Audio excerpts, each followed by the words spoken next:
welcome to a special edition of Old World Fanatics. We were lucky to be involved in a Christmas crossover with 4 other Old World podcasts hosted by Ryan from the Heardstone. So, let's get into it.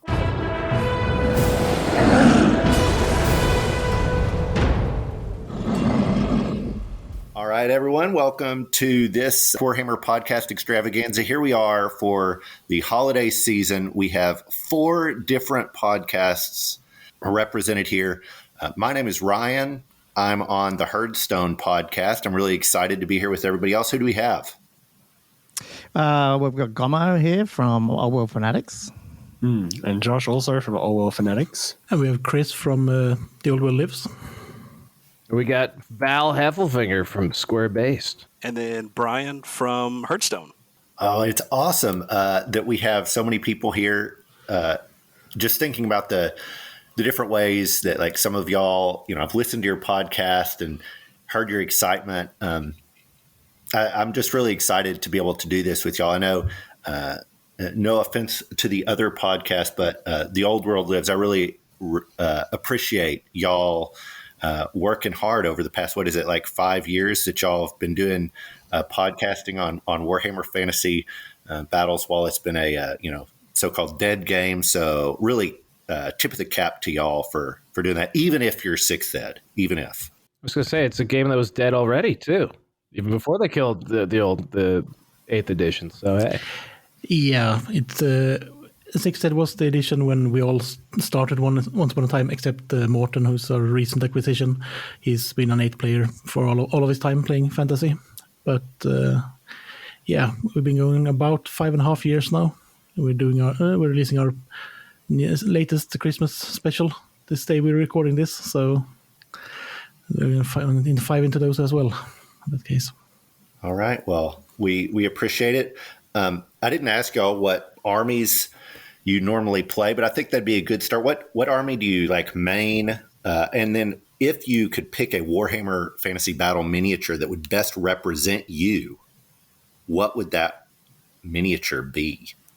It could be its abilities on the battlefield, its paint job, what it means for you hobby-wise. Anyone want to jump out and grab this one? Otherwise, I'll throw someone under the bus. That requires a great deal of self-knowledge that I'm not sure I possess. Well, it sounds like you're Manfred then. Manfred. Well, okay. I'm a little pasty. I am from the north. That could work, I suppose. Anyone else want to jump in while I desperately scan my shelf of miniatures? I'm Gomo. Army, well, I guess it's Tomb Kings at the moment, but I mean, historically it's been Orcs and Goblins, but I'm holding off on that, I think, and I'm into my Tomb Kings, loving that. Hopefully, especially loving them in 6, so hopefully more of that comes out in Old World than 8th edition, Tomb Kings. We'll see how that goes. Yeah. And I was thinking about miniature best. Well, since I went grey at 18, I think I'm that Leech Priest, that 8th edition Leech Priest that's like tinily skinny. That's me. Grey, shriveled up. Can't put any weight on. Shriveled. Yeah. Look way too old looks way older than I actually am. So that's me. So, all right. Yeah. I full-on Bretonnian. I've always played Bretonnians from when I was young. And probably my first sort of metal miniature I got, which I feel like is one of my favorite ones, is the old 5th edition Knight of the Realm champion, the guy with the holding up the sword with the boar on his head and that type of thing. And I think I just always loved. I feel like I'm him. I just charge in. Hopefully I survive, and that's it. That's a good one. I'm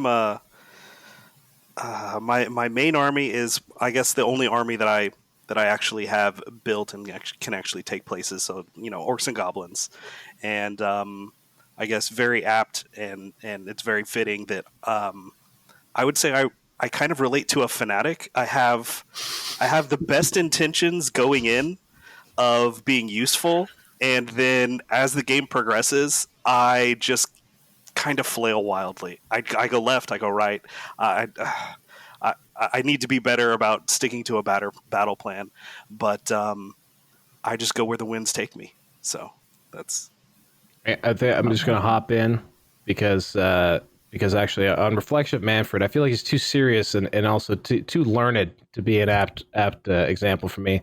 I don't have a main really. I mean, I have played in 2 tournaments. That both times it was Empire, but orcs in all of the various games have always been my favorite. And so I got to go with the squig from a squig herd because I need someone with a sharp stick behind me to keep it going in the right direction. But I do have a lot of boundless enthusiasm, and I'm very hungry. So I think that's what I'll go with. That seems appropriate. Yeah. I like it. I think since I started out about, I don't really want to think about how long since I painted my first miniature for fantasy. But I used to have a Slayer cult. I did quite identify with Gargrim, Iron Fist, the son of the Slayer King. Even used to have a Mohawk once upon a while. Now it's more of identifying with, I think they call him Johan, the guy from the Giant Kit. Running away. Running away, yeah. Panic on his face all of the time. But otherwise, other than that, I do play. I do play and have played most of the armies in the setting, so to speak. Currently, it's just vampire counts. Feeling it fits the winter theme of Sweden. That's how it is. Seasonal armies over here. All right. So for me, I don't know if I have a main army. I always am excited to play whatever army I'm currently hobbying on, and then I play it, and I'm like, oh, I'm horrible with this, and then I decide not to learn how to get better with it, and I jump to whatever new army I'm painting on is what I'm excited about. But I would say historically, Wood Elves have been the army that I've just truly loved, and then when they got their 8th ed book and they were raffle stomping everybody, I felt really bad and didn't want to play them anymore because that's not what I enjoy. So I kind of set them aside and haven't really played them until one game recently when someone asked me to bring out a really nasty list. So yeah, Wood Elves. And I would say that the miniature that represents me is probably a Way Watcher because I like to deal the pain, but if you touch me, I'll die. So, don't mock me. I'm going to mock everybody else. If you mock me, it's really going to, no, but I like the Way Watchers. So maybe that's it. So not a big hugger then, eh? Well, trees. Just trees. Okay, just trees. Gotcha. All right. All right. So that's a little bit about us. Did just want to ask one, I guess this is a random kind of game. If choose, I'm going to give you 3 models, and you're going to tell us whether you're going to paint the model, which of the 3 you're going to paint, which of the 3 you're going to play, and which of the 3 you're going to toss. So this is paint, play, toss, and you can choose. So we have Archaon on foot. We have mounted Archaon, or you could play the Archaon with the 3-headed beast that he currently has with AOS. If you wanted to bring it and somehow bring it into fantasy, you can choose to do that. So which one are you going to paint, which one are you going to play, and which one are you going to toss, as in you're just going to get rid of that model? Who's up? Me? Okay, since I'm talking. So I don't even know the Archaon on foot. That's how good. So I'm going to Imagine him on a horse. Yeah. And then he doesn't have a horse. It's the same model. It's the same picture. So I'm going to toss that guy. I think I'll play with the one on the horse because I like that one. It's classic. But I want to paint the big 3-headed one. Damn it. The big dragon. Okay. No, I'll toss him. I'll toss the dragon. You tossing it? Throwing it out? Yeah. No, AOS. No, out of there. I think I'll play the guy, a mounted guy, and I'll paint the foot guy. That's what I would do. I like Okay, the mounted guy. why are you playing the mounted and painting the foot? Because I love stuff mounted. They can shoot across the board. A Bretonian player always would love to do that. All right. It's the horse affinity. I got you. Yep. Absolutely. I'd probably, I would probably play the Archaon on horse, because whenever I think of Archaon, that's that's the Archaon that I think of. It's the one I relate to the most, and it's the one that I've enjoyed most in media. I think I'd want to paint the dragon because I think a lot of AOS models I think are best as display pieces, I suppose. And so I'd love to be able to just look at my shelf and have like a painted Archaon, as if I have the time to paint that model at all. But yeah, I'd paint that model, and then I guess I might toss the one on foot. I feel bad tossing it, but that's just where we're at. You've got to choose one. You've got to choose one to toss, don't you? Yeah. I'm gonna go. I'm definitely gonna have to go with. I'm gonna toss Archaon on horse, just because. I'm gonna paint Archaon on foot because I'm lazy, and I'm gonna play the dragon somehow. I have no idea how one would because I don't know what the hell he would be in any fantasy in the old world setting. But yeah, and that's also just to upset everyone because I feel like AOS is a trigger word for a lot of this audience. So Hear the gasps and see the pearl clutching. The three-headed model came out in end times, though, didn't it? Or was that not? no. He's AOS. Yeah, he's AOS. Okay. It was right after AOS was released, my wasn't head. it? Really early. He may have been. Yeah. And I'd say that I would paint the Archaon on foot because that model is so rarely seen, and it looks like a lovely model. Even though it's just the Archaon on horse, but on foot, kind of like Mola Starkblade on foot. We used the same model on foot, and I'd actually play with the Archaon on horse because it would fit with my Chaos Army that I once had, and still have somewhere in the storage of my parents' place. And I wouldn't really want to get rid of the Archaon on dragon, since it is a lovely model. But I have enough dragons in my painting queue that it would be painted at earliest in about 2040. So it would be better to just get rid of it in that case. Exactly. How many dragons do you have back there? Currently in the painting queue, Yeah. about 6, I think. There you go. Yeah. Go preparing for the War of the Beard. Yeah, I do have 2 metal dragons that are converted to be used as the dragon princess on drakes, and I do have a Carmine dragon to go with the Dragon Lord in that case. I love the Carmine dragon. It's a good looking dragon. It's such a great kit. So I think for me, I would go with play the one on horse just because I think Chaos Knights are cool, and he would, I guess, ride around with some Chaos Knights, so that'd be fun.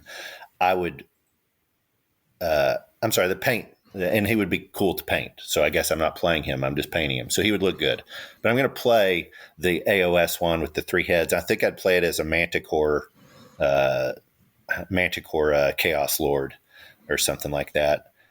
Put that up there, just big old monsters are always fun. I love big monster with a rider on them because my opponents like cannons and trebuchets that they can just kill them immediately in 8th ed. So that's always fun.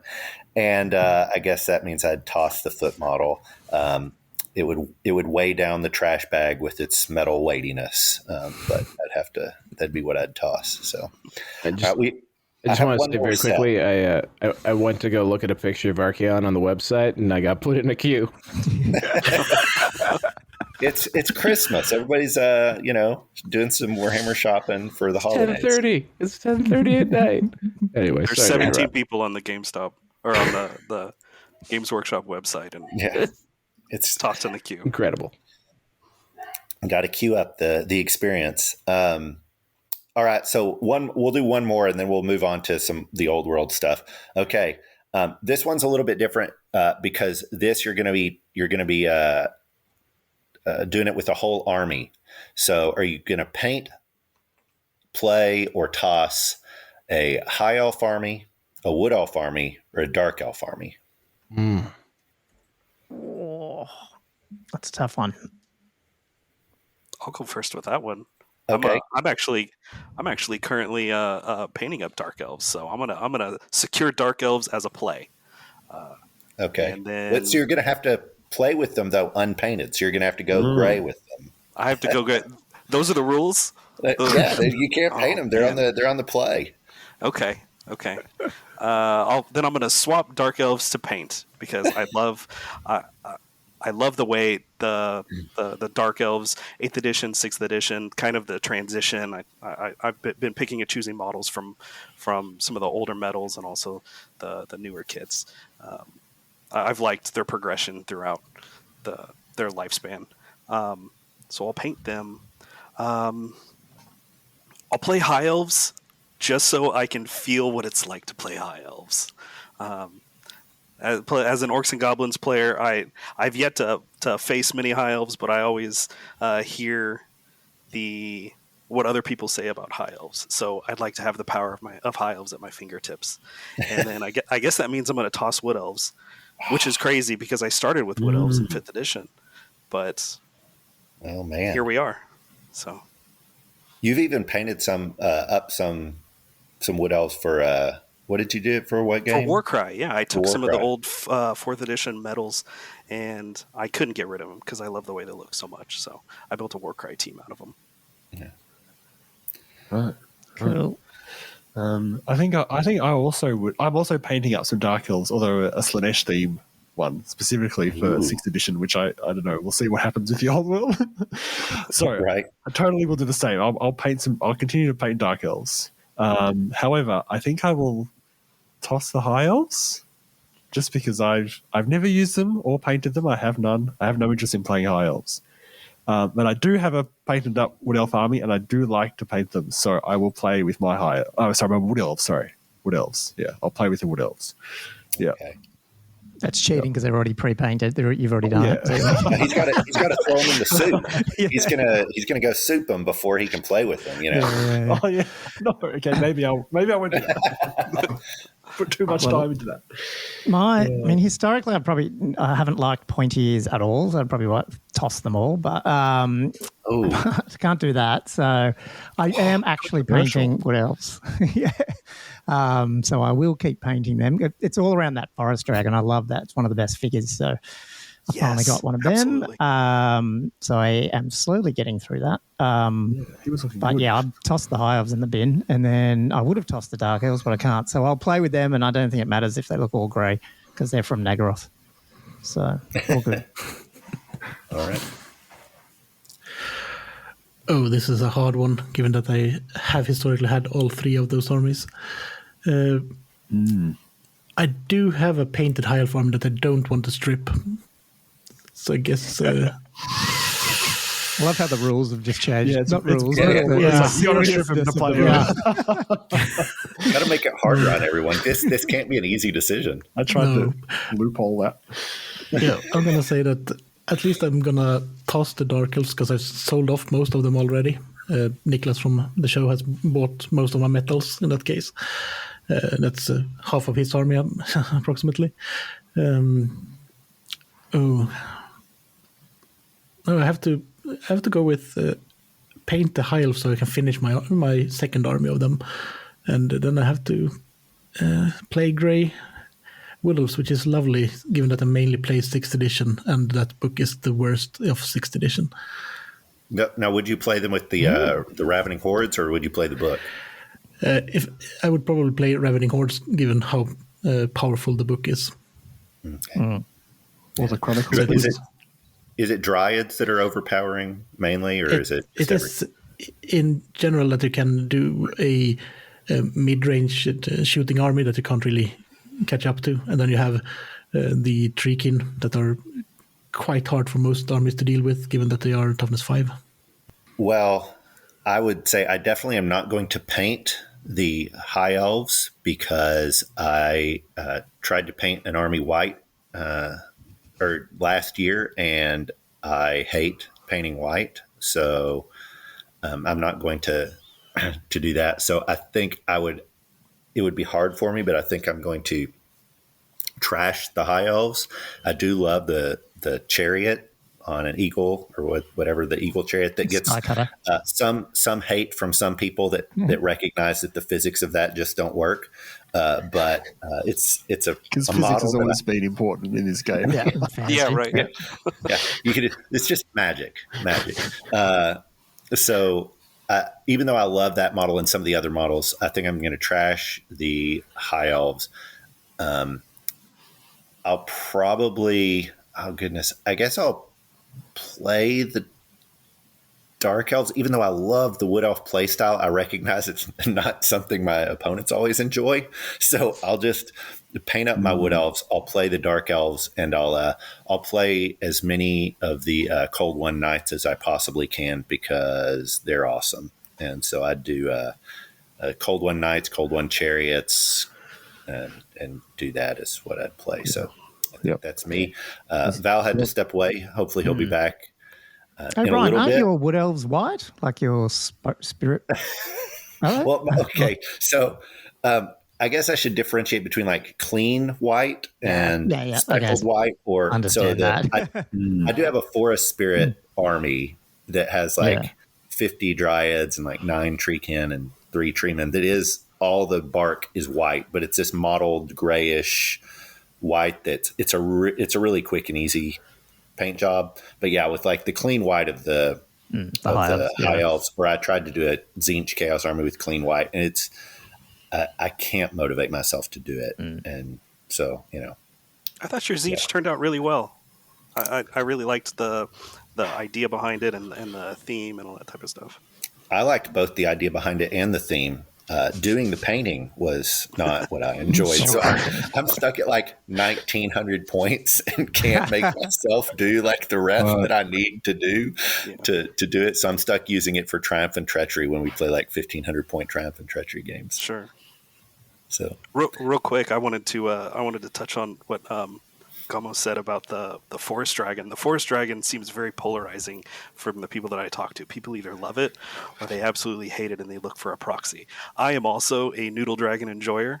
I love the Forest Dragon. It's one of the only Wood Elf models that I still have, and I don't know if I'm ever going to do a Wood Elf army, but I'm going to build the classic Forest Dragon that just has the Glade Lord on it. That's the one I have, and that's definitely going to has a spot on my shelf someday. Sure. Is it Goblin Green base by any chance? We'll see. Since he's standalone, he may just be the lone Goblin Green base. Oh, don't do it! Why would you do that?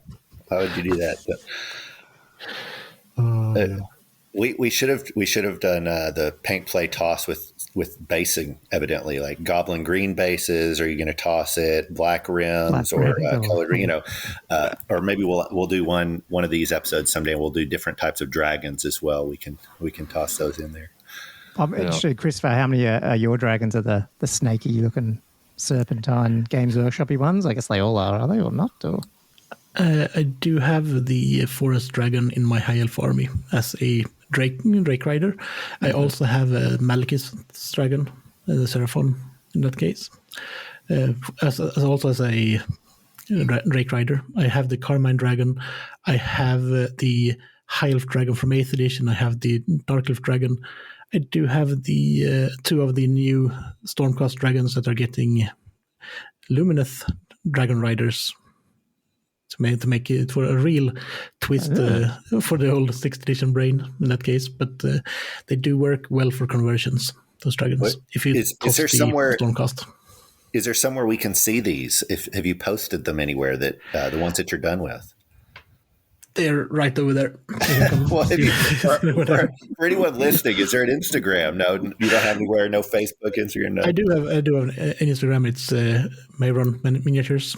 It's linked to the Old World Lives page, I think. Cool. So I don't think my dragons are posted there. I need to take some decent photos of them. Okay. So they will probably, when I find I do have some days off over Christmas here, I might actually put some photos up of something. Ah, awesome. Well, Val tried to escape deciding on High Elf, Wood Elf, Dark Elves, but now he's got to give us an answer on which one he's going to trash, which one he's going to paint, and which one he's going to play with. Trash and the Dark Elves. I'm not down with slavery. Okay. No, I don't know. Well, it's not just that. I mean, there's a lot of weird stuff with the Dark Elves I don't like. Don't like them. Get them out of here. I'm going to paint High Elves because they're pretty cool. Painting high all the time. Yeah, painting white and blue, I guess. Or you can do like red. Ooh. Don't know why. And then playing Woodies. Woodies are sneaky. I like them. And they also, at least in 8th edition, they didn't play like any other army. They were very, very unique in their style, as frustrating and rage baity as they could be.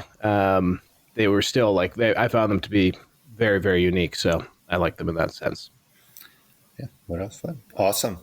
And Dark Elves do what if the people creating Warhammer Fantasy were taking different cultures and different people and satirizing them, then the Dark Elves represented Americans, from the United States. So you not liking Dark Elves makes perfect sense. Is that right? What, as a Canadian? No, I'm not one of those Canadians. No. That is a point of national pride. But then for some reason, when we go to the States now, there's just Tim Hortons everywhere. So we feel at home now. So it's fine. Yeah, there you go. It's fine. We're winning you over one Tim Hortons at a time. That's right. All right. I feel like Naggaroth is where Canada is, surely. That's the home of the Dark Elves in terms of geography. Yeah. Yeah, geography-wise, definitely Canada. I do feel like some of the stereotypes and characterizations are like mocking U.S. a bit. That is actually funny how obvious that is, because the High Elves are also sort of that aristocratic, British quality to them, I think, in some regards. So I could see that as the evil outcasts as being the Americans. I've never put that together, and that seems very obvious. Yes. Yeah. Yeah. So here I am saying, yes, Val, you should have put that together before, and I honestly don't know why you didn't. There you go. All right. Well, we're going to move on. We're going to have some the Old World chat. We're going to talk about some stuff related to the Old World. I think all of us are excited. I mean, even the Old World Lives has been talking about the Old World. I think all of us are excited about that. So what is it that you're most excited about regarding the Old World? Something that you've been hearing, seeing? What could be a really small, specific thing or just something more general? What are you excited about? Oh, I'm just excited to get a new Bretonnia book after 20 years of waiting. He's got new rules already. Wow. You deserve it, Josh. It's been so long. More than half of my life. Only just.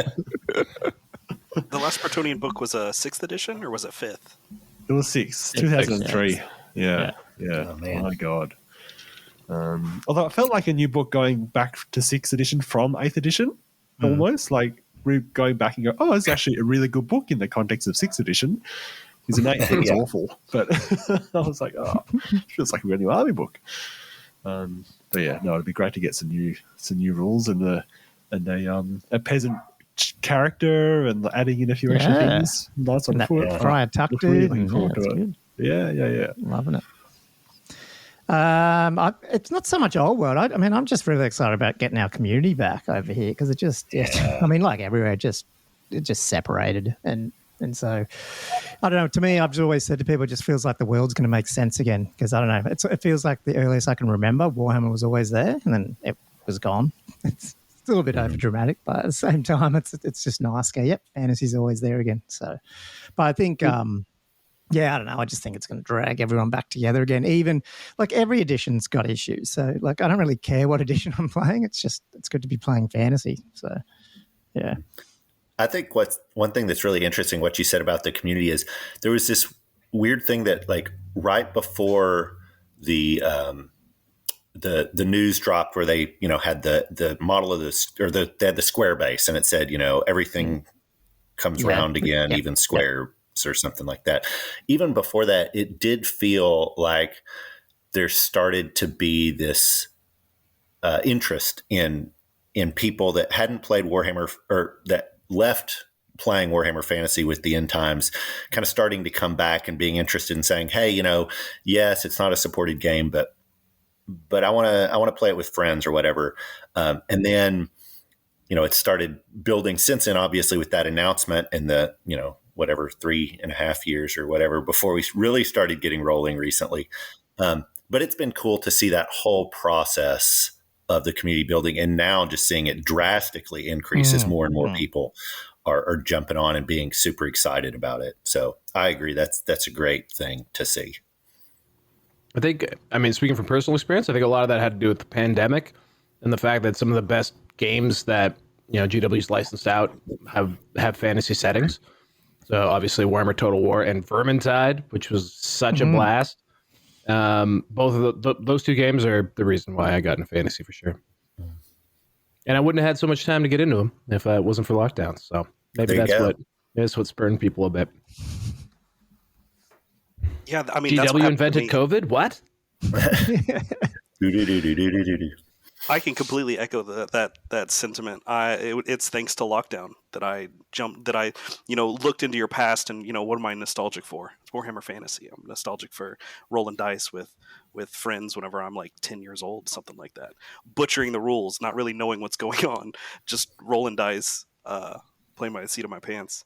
But the pandemic absolutely contributed to that. But I think I'm mostly looking forward to a unified rule set, just to, like y'all were saying, bring back the community, bring back people in game shops showing up and seeing people playing.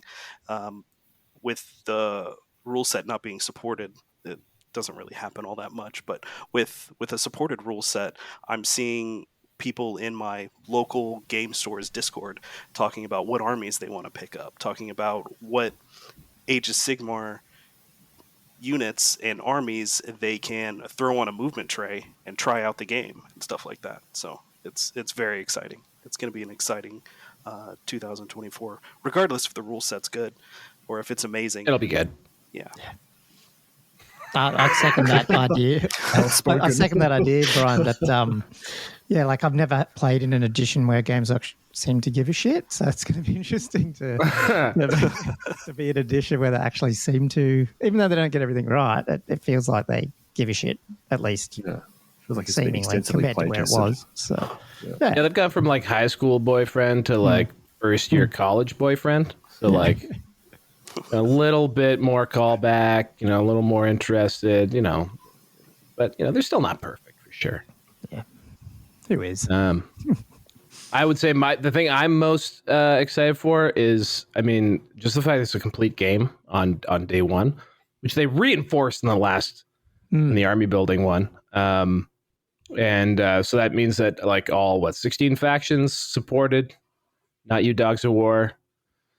Like that's in the history of, and the other thing is too, is when we look at the unit entries that we've seen, like the Dragon Ogre Shaggoth, and then specifically the Dragon Ogre Shaggoth, because he's not one of the launch factions.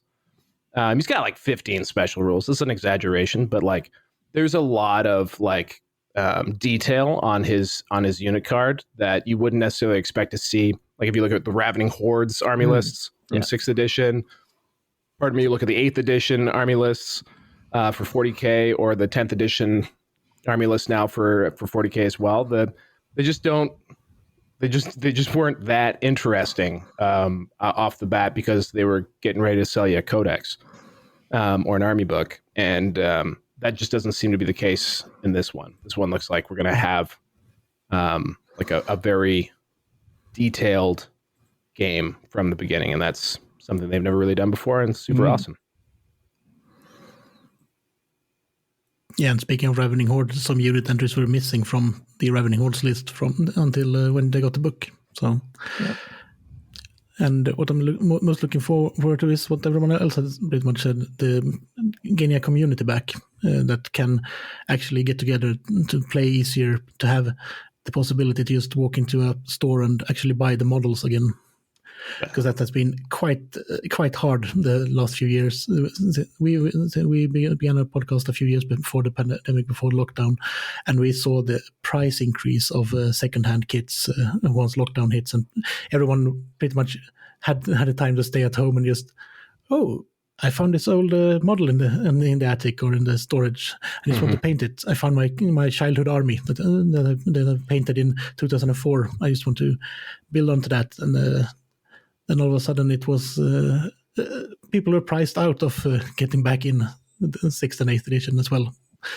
In that case, and having a new rule set and a new release of, well, at least the Bretonnians and the Tomb Kings at start will be quite lovely, actually.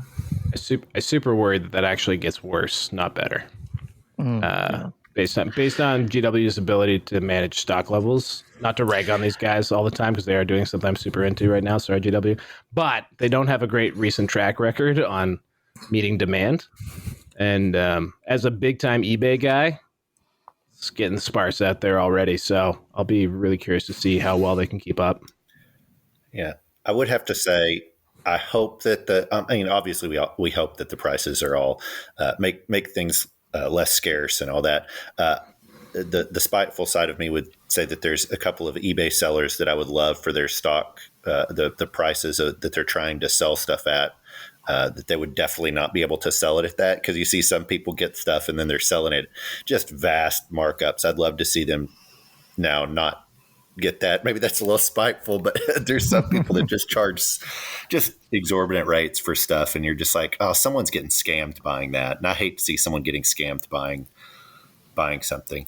So I hope you're right about the possibility of them not being able to meet demand. I certainly hope they are, just because we all want to see everybody able to get their hands on the models that they want. And have the fun with the game that they want, and not have to, go after something that, this is my second choice because I couldn't get my first. We don't want to see that. So. But I would just agree with y'all. I'm most excited about seeing the community come together. I hope that it is a rule set that's really good, that, even if it's not someone's favorite rule set, that it's good enough that, whether you played 6th, 8th, whether you played, Warhammer's Army Project, or, even people that went over to Kings of War or 9th, I'd love for all the people that love this type of setting and this type of war game to be able to say, it may be my favorite, it may not be my favorite, but it's a good game that I'll join in and playing, because that'll really, just build the community and have a lot of growth and, positive community. So that's what I'm excited about. It seems to be they're doing a great job. So I echo all of you. All right. So what then, if when this is going to drop, we've seen some of the stuff that's coming out. What are you going to purchase? What is on your list? Are you going to, Josh, buy more Bretts? Do you have enough? Are you going to go into Tomb Kings? What's going on? Definitely going for the unicorn. The Dazzle unicorn. I really like that model. It's probably my favorite new release that I've seen. Just great. I don't know how many more Bretts I'm necessarily going to buy necessarily. Like, my army is actually 5th edition sort of themed. But the other concern I have with Unicorn too is the scale. Like, in the flesh, it'll be interesting to see how it works with the rest of my existing miniatures as well. So definitely want her because she's really pretty. And then obviously the rule book and that type of thing. But I think that's probably my favorite model. I think she'll work well. I don't know. I think even as a character, and she may or may not be in the unit anyway. But that'll be my first purchase. You're not gonna. We're going to see what the book, obviously, how good they are in the game, I guess. But man, I'm a real stickler for scale, so I'll see. Yeah. I'll see how I do. I don't mind them, but it depends on how big they are when I get them up close. I think, I can't go past the unicorns. That'd definitely be my first purchase for sure. You have a kindred spirit in Brian on the scale thing. Yeah. I'm kind of worried they're Chaos Warrior Bretonnians. Yeah. I've been having like argue because I got friends who are 3D printing some stuff, and they've just been like I've been going because a lot of 3D prints, STLs and stuff come in 32 millimeter scale, like just off the hop. That's kind of where they default to. Yep.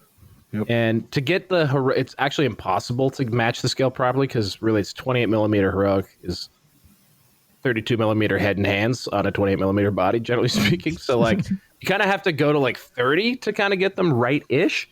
Yeah. But they don't care. They're just going straight 32. I'm like, you guys are going to be so mad at yourselves when you put these things in front of an old school fantasy army. They're going to look so weird, but whatever. They don't care. Well, maybe they're right because it'll hit the the old world scale, isn't it? Like all the new miniatures are going to be about that It'll scale look good in a couple of years. Yeah. Well, I don't know. Like, have you seen like there's a really cool vampire lord for AOS. He's got like bats flying above him and stuff. Yeah. When you put him next to, I don't know, like old skeletons or like an old zombie or something, he looks like 12 feet tall. Like he looks bigger than even a 32 millimeter scale model would. Yeah, the skeletons go up to his waist or something like that. Yeah, it's wild, man. Yeah. That Underworld set that came out that has the 4 vampires, like the female vampire and the guy, and the one that has the mace, and you're like, oh, you could turn that in. That one is so amazing, and I was so excited to get it, and then I saw the scale, and I was like, well, I can't do that. Like that's weird looking. I feel like we're probably seeing something more like what they did with Heresy, which is more incremental. Like I think Heresy was more mindful of their. They didn't go full true scale Primaris style. They went kind of in between the two, so that they kind of still blend with the older models, which is nice. I suspect, and it's the same studio, so I suspect that'll be a similar approach. We don't want Josh to have Lilliputian Bretonnians compared to everybody else. Yeah, I mean, I feel like scale it's more important inside the army. I feel like if you have armies of slightly different scales, it doesn't matter so much. But you need the consistency of each army. I feel like that's probably more important. You could just start a second Breton army then. There you go. Man, just have 2 of them. I've spent too many years painting Lasissing one to contemplate going back and painting a second Breton army. Also, I feel like once you're not human anymore, it also like super doesn't matter. Like the new Lizardmen, I'm sure would look perfect, like so good, and like even the Chaos Warriors. Like okay, so your Chaos Warrior is 12 feet tall. So what? And like orcs, for example, you want orcs to be big, so they just killed a few more things. They got a bit bigger. So, So I think all that stuff can work. Elves, beam poles, So I think all that other stuff can work. It's really just the humans and horses. I hope whenever they replace the cav that they do every single one at the same time because. The ponies that fantasy models ride on are comical. They're really small. Like that Bretonnian banner bearer, I think he looks wrong because his horse is probably closer to a little correct scale. Yeah. Yep. What about the rest of you? What are you going to purchase first?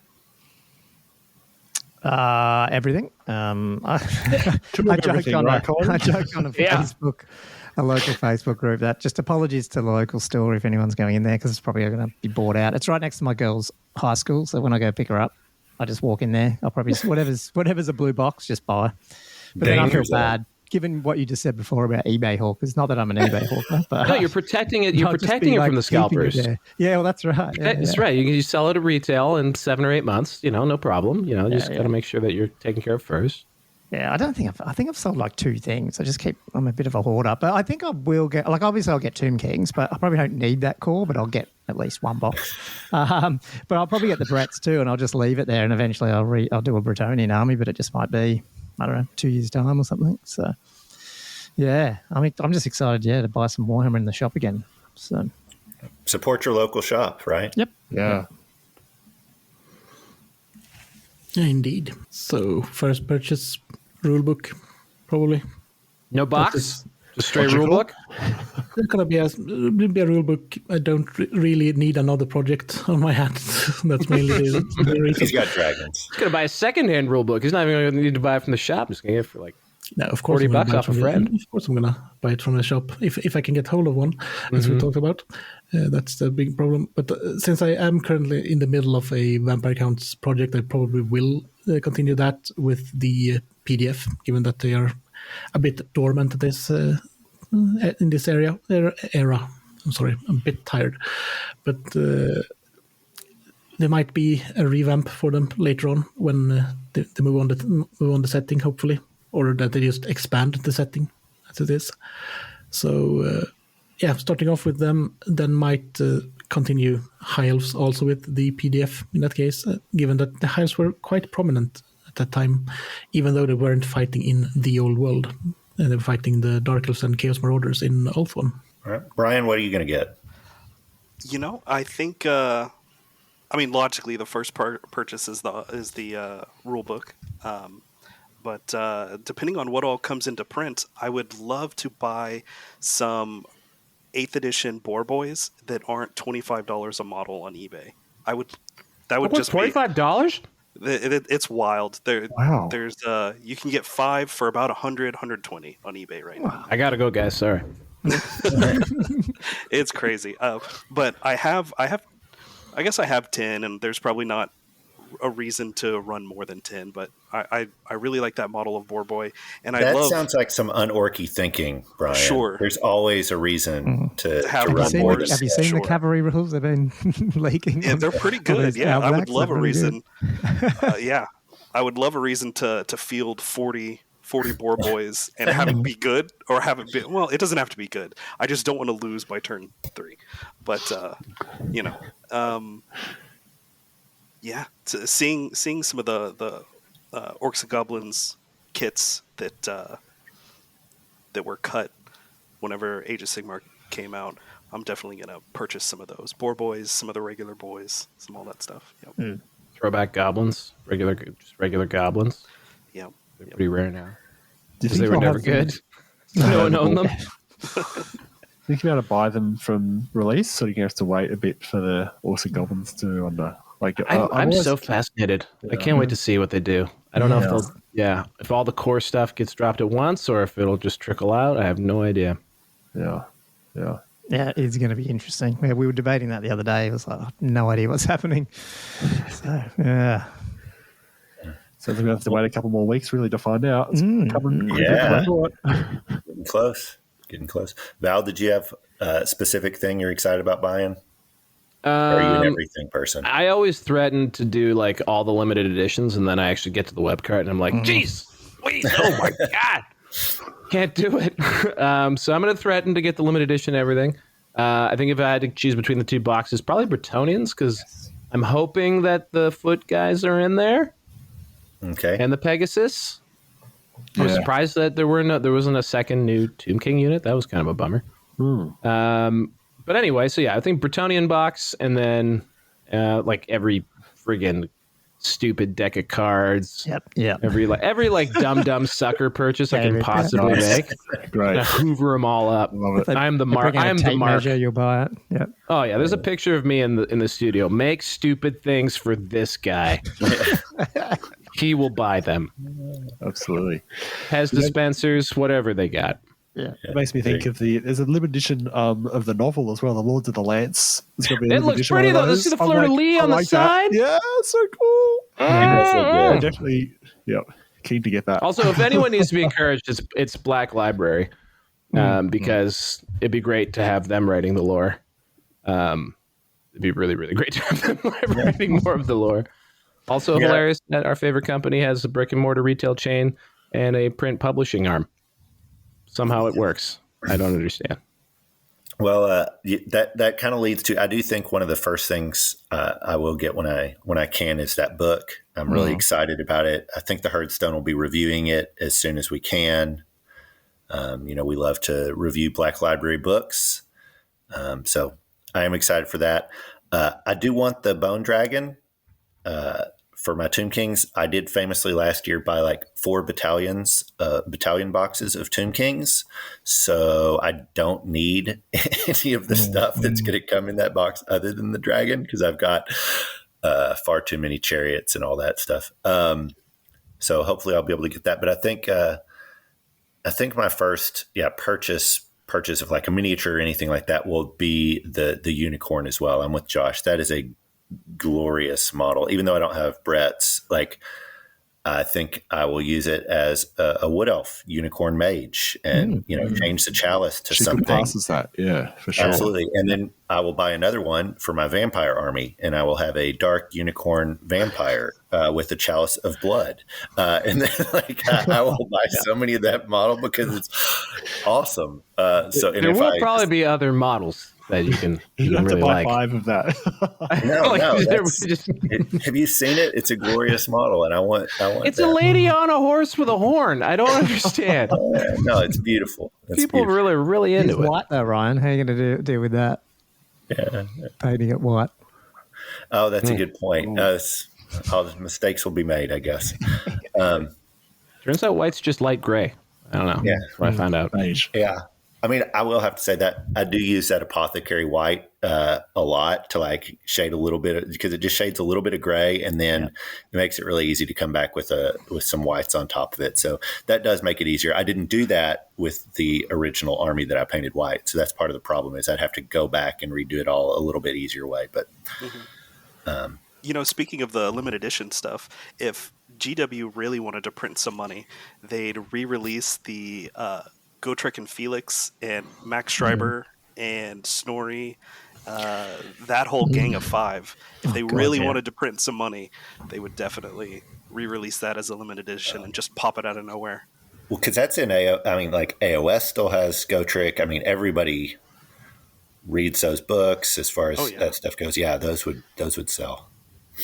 Yeah, I must admit that I used to own an entire set with an emphasis on used to own. Oh no. Yeah, but those were a slightly different scale from the rest of every miniatures released for fantasy.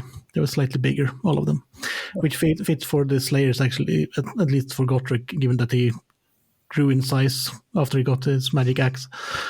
But the other ones were slightly out of scale for every other human in that case.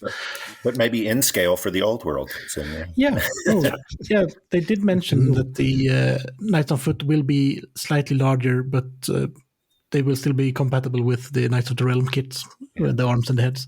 But that would actually track, given that people that are better nourished historically have been larger and still are taller in that case. They're just not feeding the horses, is what you're saying. Yeah, they're just eating all the grain themselves. Just looking at this limited edition book. Oh yeah, looks good. See that map on the inside cover? Oh, Good map lord, is so good. Oh, I'm a sucker for maps. Give me some of that map. Oh yes, we joked about them only putting out maps for so long, but it does get exciting, like seeing those maps.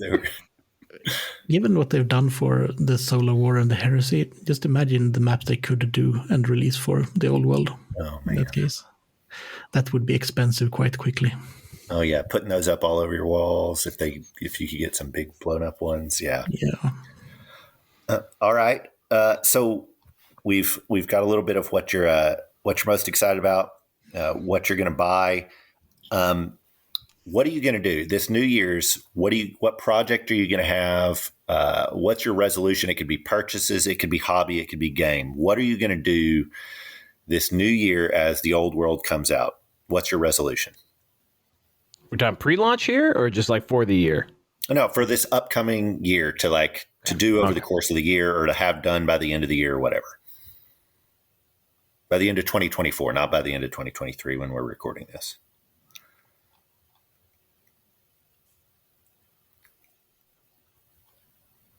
Well, man, I'm usually a lot more freewheeling about my stuff, man. I don't usually pin myself down to your resolutions, but I don't know. Probably I resolve to try and run at least another GT. And I think my goal is to only maybe like in each. I feel like it's going to come in waves, like cycles. So maybe get a pair of armies every 4 to 6 months, something like that. So I think what I'll do is I'll pick one and redo it. So I think probably off the hop, I'll rebase and sort of touch up my Bretonnians as fast as I can.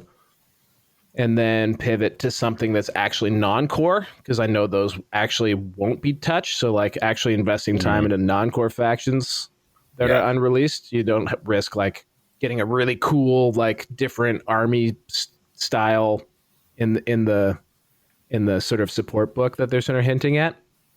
How they have the errantry crusade guys and whatever it is. So I think maybe switch over to vampire counts and get those guys going, because I love the vampires so much. You using the new models, or are you using like the models that were around in 8th ed, or what do you? The collections I've rounded up are all actually, I would say largely the 6th to 8th sort of era miniatures, including the derpy zombies, which I have mocked relentlessly over the years. The ones with the big shoulders? They're just so damn goofy. They're in that pantheon of goofy plastic kits with Catachans and the Skaven guys. So they're not the greatest. But actually, these ones were competently painted, and I think on 25s it will look pretty cool. Okay. Nice. I've got a bunch of stuff going on at the moment. I'll continue to work on them. One of the things terrain I think is always fun. I love working on terrain, and at least it's pretty system agnostic.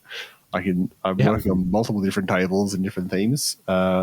Snow one I'm doing at the moment, trying to fit with my the Dark Elf army I'm painting at the moment, which I will continue to work on, even though, yes, it is a Storm and Chaos Slannesh army, and there probably won't really be a specific rule set for that in the old world. Make your own. Yeah, right. But the only other thing is I want to work at what I'm going to do with movement trays, because I'm not keen on rebasing my existing Bretonnians, and I kind of don't want to lose the option to play 6 if I want to. So I need to work out how I'm going to do the basing, the movement trays, because I guess I have to wait to see how the game plays in terms of how often we're changing formation and that type of thing, as to how flexible I need to be in that regard. Especially with the lance formation, that type of thing. It's going to be. Thanks, Gal. I was thinking for my real horde armies to do just make a stencil in a grid. And literally just spray a grid onto whatever new movement tray, because the movement trays do have to get bigger. Yeah, right. But just having a checkerboard, so I just put a 20 millimeter checkerboard and just put them on top of that, because I magnetize everything too. So yeah. I figure that would work well, and they would just have black spacers between them. That should be fine. Yeah, so one of the things I've done with some movement trays recently is magnetize them so that you can swap it between a single rank of 10 guys and 2 ranks of 5. So just 2 pieces, and you just switch them around. Yeah. So I'm sort of wondering if I get the right shapes, whether I can get something that's fairly convertible between marching column and close order and that type of thing. I just have to think about the different sort of shapes that might work, that we can flick around and it not be a headache. I don't know. Is that more work than rebasing? That's a good question. I can see on your face value you're not convinced. Oh no, no. I don't think. No. I think honestly, if rebasing is at all a bugaboo for anybody, just do it on the tray. There's no worries, mate. Just go for that. Yeah. No, what I was scrunching my face on is whether or not marching column will actually be much of a thing. Well, that's what I have to wait and see. You're right. Yeah, I'm really curious, because it feels like you probably sacrifice a turn to get into the right formation. Do. So I can see people deploying in marching column and then maybe marching up and then redeploying. Although the question is, can you redeploy at the end of the turn? You might not be at reform at the end. Yeah. I don't know. If we're assuming reform works remotely the same, that means turn 3 you can charge, which feels like a pretty serious penalty. Yeah, if you could have just marched twice. So it all adds up. Maths is the same. Absolutely. Yeah. I'll be curious. Yeah. Resolutions for in terms of old world, actual the game and stuff. I think what I missed out on 8th, I didn't buy a lot of the the law books and the scenery and stuff because I wasn't really into it when 6th and 7th dropped. And I know obviously there's a lot of kits, scenery kits, so I never bought any of them. So I think if they bring out all that stuff, that's what I'm hoping I'll actually spend money on that as well, rather than just worrying about the armies. Because I feel like I sort of jumped ahead and got my Toon Kings up. Just I probably don't have any army that I need to sort of go, I need to start this new, old world army and have it painted up, because I've got enough now, I guess. But in terms of other things for the year, I hope Old World Fanatics goes all year as well. That'd be cool. Just kicking off a podcast, just randomly, whatever it was 12 weeks ago. Be nice to see that we're still here in next year. So, yeah. Y'all are cranking out episodes, and they're all great. I've really been enjoying them on my commute, so I appreciate it. So thanks a lot. I've been listening to all of the shows here. Yeah, we keep saying, I don't know if it'll keep going weekly, but we'll see how we go. Yes. Yeah. The articles have made the weekly release schedule much more easy. Yeah. It's like the show is written for you. You got a show ready to go for you every week. Yeah. So, and oddly enough, I don't get sick of hearing everyone else's opinions about it because someone always brings something new from like I don't know, maybe a thought that they had based off of a previous edition that I'm not familiar with, or they noticed a little bit of subtext that I missed. So if you're super into it, listening to 4 different shows about the same thing is still pretty good. Plus like 10 different YouTube channels. And yeah, it's obsessive, but that's the hobby. I like Val, I like you and Rob. What were you guys talking about, Warhammer people? It's a stupid thing to do, or you need to be crazy to do it, or whatever. Like it's hard to get into. So yeah, you've got to be obsessive. But once you're in, it's pretty effortless to just go deeper. Yeah. It's like Wayne Gretzky was asked how often a kid should practice hockey to be really good. Wayne Gretzky, greatest hockey player ever, big time Canadian. And he said that you shouldn't have to ask that question. He was just out on the ice, He was just out on the ice every second he possibly could. He just loved it. Same thing about Warhammer. That's what I am. We're all the Wayne Gretzky of Warhammer. Well, yeah. I mean, how many times have you sat down and like been bored somewhere and you just start like list hammering in your head, or if you have an app on your phone, or like, I mean, who among us has not list hammered for hours and hours of their life? Right? Masturbation. That's good. I'm going to use that. I like that. And who else has a resolution? Yeah, I'm going to be optimistic and say finish one more model for next year. Nice. Shoot for the moon. Land amongst the stars. Yeah, I've finished one model this year, so that's why I'm mentioning that. It's been one of those years. That's it. But Dragon Queue is going to take a while, then. Yeah, no, it's been this year has been just. I feel like you moved and stuff. Like you had a lot going on, man. You're good. Yeah, there's been quite a lot of going on in life. Yes. So, yeah, but other than that, keep on with the Old World Lives. Might upgrade some of our content this year. Hopefully, might have to, given that there's so many other new shiny podcasts out there. But so we have to compete. No, I'm just kidding. But your content is much higher quality than ours. It's voluminous and low quality. Well, at least we pretend to. That's a secret. But trying to get a few projects that we have planned rolling this year. Maybe actually have an event that we've been talking about since before the pandemic. Nice. Might not even be Sixted anymore. I know that there are already other the Old World. There's an Old World event in Umeå? In Umeå, yes. There you go. Thank you. So there you go. You should get up there. Are you up there? Where are you? Are you Stockholm? I'm in Gothenburg. Okay. So about 5 hours from Stockholm and about, what is it, more than 2/3 of the country from Umeå. Okay. It's a very long country. You can be 5 hours from Stockholm and still far from that place? Really? Yeah. Stockholm is across. Umeå is lengthwise. It's a really long country. Oh, you're down at the tip. Gotcha. Not really. About 3.5 hours from the southernmost part of Sweden. Mercator projection just screws it all up. Yeah.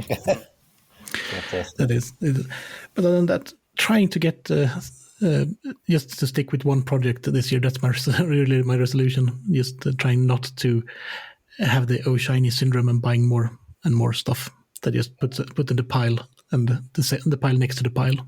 I think we all know about that feeling at least. Mm-hmm. Yes. It's only 11 hours for the record. You're really interested in that one, Val. I wanted to get that nailed down. Brian, as a Canadian, I'm impressed. That is an actual long drive. No doubt about it. For a New Year's resolution for myself, I think I would just like to see myself go to more GTs. I haven't had a bad experience going to tournaments and GTs, so they're still fresh and shiny and awesome and fun to me. So I'm looking forward to seeing it show up in more GTs around the Texas area. The Texas scene has been getting a whole lot bigger than I had expected whenever I first started getting into Warhammer Fantasy, but seeing it pop up in Dallas and all, it seems like I'm 3 hours from everywhere, just where I'm at. So they're all within a decent, morning drive distance. I'd like to see myself go to the GTs, and I'd like to get a home game going. I'd like to finish my Dark Elves and have a home game just so I can invite a bud over and teach him Warhammer. I think that'd be fun. Cool. Play some Dark Elves versus Orcs. Absolutely, yeah. Well, if you ever want a bad experience at a tournament, I will play you, and I can make sure. Straighten that out. Why do we just jump to like, oh, it's coming. The bad experience is coming. Tournaments are good times, man. I love tournaments. For the most part, my tournament experience has been enjoyable. I think you go into it with an attitude of I'm going to have fun no matter what. If someone brings a wacky army, that's cool. I'm going to have fun. If someone is beer and pretzel in it, great. I'm going to play that way, and I'm going to have fun no matter what. So I think you bring that attitude, and you're generally going to have fun. Yeah. Totally. I thought it was funny at the last GT, Ryan. You just brought in like a 12-pack or a 16-pack of LaCroix, and you were just passing out LaCroix to everybody, just as beer and pretzel as you could get. Without beer. Well, unbeer, but yeah. Yeah. I always say, though, the winner of a game should buy the loser a beer at a tournament. Depends how fast that is. I have vivid memories of an Las Vegas Open I went to, and it was a terrible matchup in 40K, and we sort of deployed. He's like, man, I can't win this. I was like, no, you can't.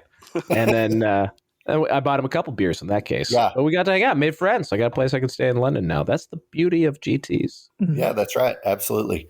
You meet fun friends at those. So I'd say for me, I think my resolution is I've been doing a really good job. Like I've finished up to 2,500 points, Skaven, Wood Elves, and Tomb Kings over this past year. But then I have this problem of like I finished to 2,500 points, but I still have a lot of models in that army, and then I jump to my next army. So I think this year I'd like to go back and like finish up more rats so that I have more variability in my army. Like finish up the Warp Lightning Cannon, put a few more clan rats in there so that if I want to take them instead of storm vermin or do it a little bit differently, I can do that. Because I've got a lot of stuff for all of them that I haven't done. So as much as I'd love to like do a new army project, and I have already started on Empire, so I will probably do that in the new year. That's that's prolific. What motivates you to move that quickly through things, or are you just like a paint hour a day kind of guy, just grinding? It helps when your paint quality is not real high, and you can just zip through. But I do think I've gotten better, and I've found a method that works for me. So I think that helps, and it looks good to me. Like I like the way that they look, and so that's good. So I found stuff that works for me, and then I've just had the opportunity to have the time to do it. And I've gotten faster than I used to be. I mean, I really don't know. Got that slap chop. Yeah. So, what was that? You were smashing those Tomb Kings out. You got that slap chop going. I actually didn't until. I still haven't done that. Really, I'll do contrast and then like a layer and then a highlight. Nice. For most things. And so that's really doing it that way has been helpful, but I've also improved on that. And then now I've started branching off from that. So it really did. Contrast actually really helped my quality of painting a lot, just because it shows me where shadows are and where colors go. So like for me, it hasn't been, I just put some contrast on it and then I'm done. Or, Zenithal, dry brush white, and, I'm not slap chopping, but it's doing that type of stuff where you get to see the shadows was really important for improving my quality. And because I like what I'm producing, it makes me want to paint rather than before it was like, well, I painted and this looks like crap. And so I don't really want to paint because I don't like how it looks. So I think contrast helped a lot of people like that. I love contrast because you get progress. Like you get a model like even if you just got the equivalent of base coated in the old ways of approaching it, it still looks to me like holy crap! Like it just feels so good. Yeah. So then you can do actually ironically the Bretonians I was talking about, they're kind of based and washed, and it's competently done. But it's funny, all the things that I want to do to it are all the techniques that I never touch. So like highlighting and like putting like finishing touches on.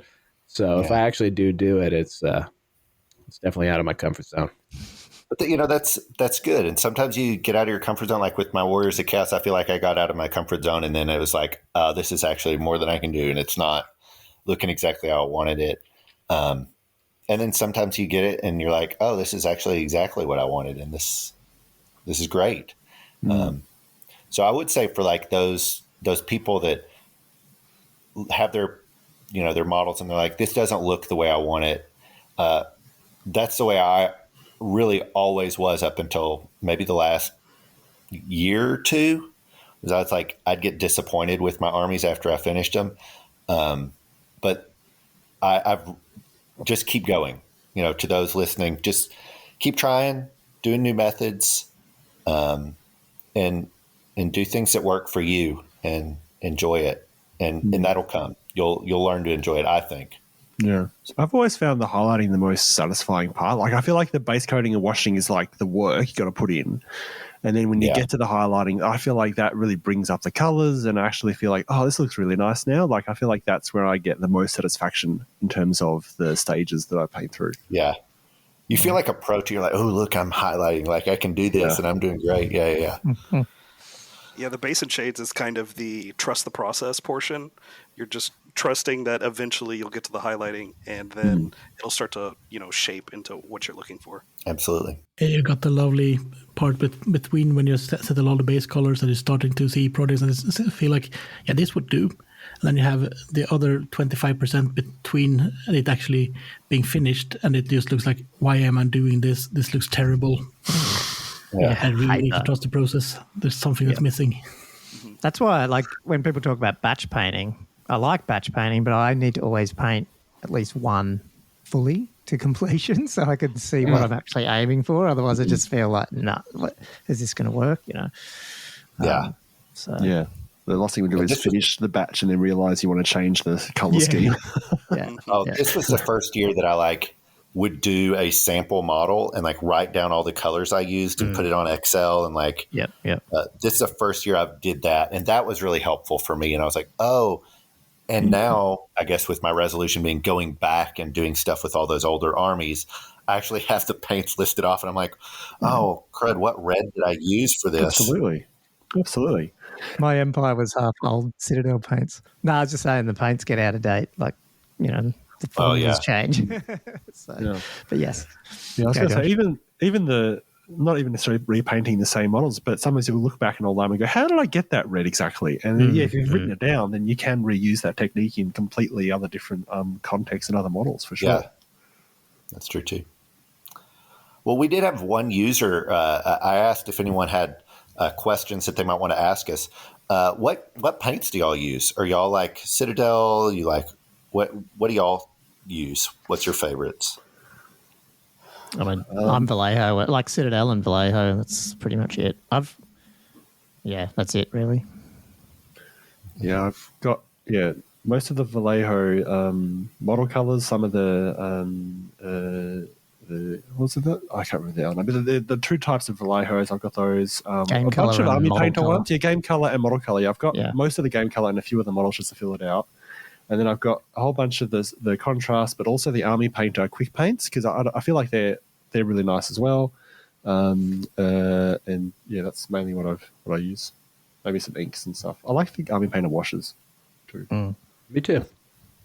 Yeah, I think I'm in the process of switching over pretty much just army painter. I'm not gonna lie. Because I gave you free ones, or did you? No, thanks. But I'm not that kind of a influencer guy yet. Although Adam Bramowitz is a tournament friend for years from years back. So actually, I've been super happy to see his success there. And he's the army painter guy. He's like does all the videos. Yeah. No, I think I'm away over because I love the speed paints, the original. Just next to contrast, they just sort of do what's on the tin more consistently than contrast. I find like a lot of the contrasts are like paint to paint, almost like very, very different in how they actually apply to the model. And I'm a dum-dum and I don't have the patience. So speed paints I've found to be more consistent, which I really like. And their marketing has really been crushing it with the I don't even know what these Fanatic paints are, but take my money. Because I feel like everyone on YouTube that has a hobby channel has been sent a dump truck of their new paint line. But I have always liked their washes a lot. I find their washes have been very, very consistent and enjoyable. So, and I do that's what I've heard. I haven't used a lot of army. Well, I haven't used any army painter, but from people I trust or whatever, that they've said like, especially the newer stuff that army painters coming out with has been better. Like the speed paints, the washes, and those types of things. They've been really good. And then I've started hearing more about the Fanatic stuff. Yeah. Yeah. And also, like I gotta say, like, because I am a guy who literally would transfer the Citadel to the dropper bottles, and I think at some point you just gotta look at your life. And you gotta ask yourself, what are you doing? Why are you transferring the most expensive paint that exists into a dropper bottle so you don't waste it and it doesn't dry out? Why not just get either Vallejo or Army, like any of the other ones that are as good? Just stop. Look at yourself. Yeah. Nah, you're right. Yeah. Yeah, I knew that with the contrast, but that was a relatively easy process because it's quite liquid. Whereas if you're doing it with proper paint, even oh still, my god, contrast is like very expensive. Yeah. So yeah, and it sticks to the inside. It's like it separates really badly. Yeah, you got to put a ball in there to shake it up. Yeah, but the silicon grey for me just continually separates and just has white at the bottom. Between one of my like high school to university levels, somewhere in university, I went a little crazy. I was like, "That's it. I got to paint some models." And I went to get my paints, and this is like 05 or something like that. And they were all dry. Like some of them I'd literally never cracked. They all dried. And I marched into the Games Workshop, put this bag of paint on the counter, and he just looked at me. He was like, "What do you want me to do about this, buddy?" I'm like, "These paints are all dried out. I want new paints." He's like, "I'll give you half new paints." I was like, "Fine." That's better than I expected. Me too. I was a little taken aback, but So okay. Enough with this tyranny, Citadel. I'm out. Citadel's got their hooks in me. I need to try some speed paints. I always bought the Citadel. I would go to the store mad, and I would just still buy the Citadel, just like everyone else, just like the rest of us. I was just gonna say the only non-Citadel I have is a Pro Acryl White, bold titanium white, so I don't have to deal with Corax White. Yeah, that's one. I'm just not dealing with that one anymore. I think I have their black. I think their black is really good too. I've heard good things about that. I need to try that because I always struggle with white. And what's the other good metallic ones? There's a few companies that do some other metallics that are. I got a lot of Vallejo metallics. Yeah, the metal color. Vallejo metal color is good. Yeah. All right, so we've got some resolutions. We've got some resolutions done. Why don't we talk about predictions? Right, we got a little bit of time to talk about predictions. What do you see coming? We've gotten a few things. We know some of the Finecast models we have for Brett's, the Finecast Tomb King. We know the big plastic dragon for the Tomb Kings. We know the Foot Knights. We know the Pegasus Lord. But what the Old World Modeler kit is going to be released this year, but we haven't seen yet. What are you predicting released this year that we haven't seen? Can anyone, if we do this 2024? Yeah, over 2024. Yep. What are you going to be able to gloat to the other hosts about that you nailed it? You knew that this was coming down the line. What do you think? Do you want me to pick one? I can do it. Yeah. Go first. Grab the best shot. Yeah, go for it. A peasant character. Don't have any of those, and it's in the book. So it's got to be either a yeoman mounted or on foot. Probably mounted, I would say. That's what I'll pick. Yeah. A mounted peasant character. A mounted peasant character. Do you think this is going to be like how in was it Arms, I think it's Dead called. books? seventh ed books they started putting like unit upgrades in the unit entry, like this. I think the Beastmen have some of those. Do you think it'll be one of those, or do you think is it going to be in the character section? What do you think? Well, in the preview of the Bretts, there was a Surgeon at Arms, like noted in the character section. Right. So that's what I'm referring to. So there is no such thing as that model currently in the Brett range whatsoever. So I reckon that's what they might put one out this year, hopefully.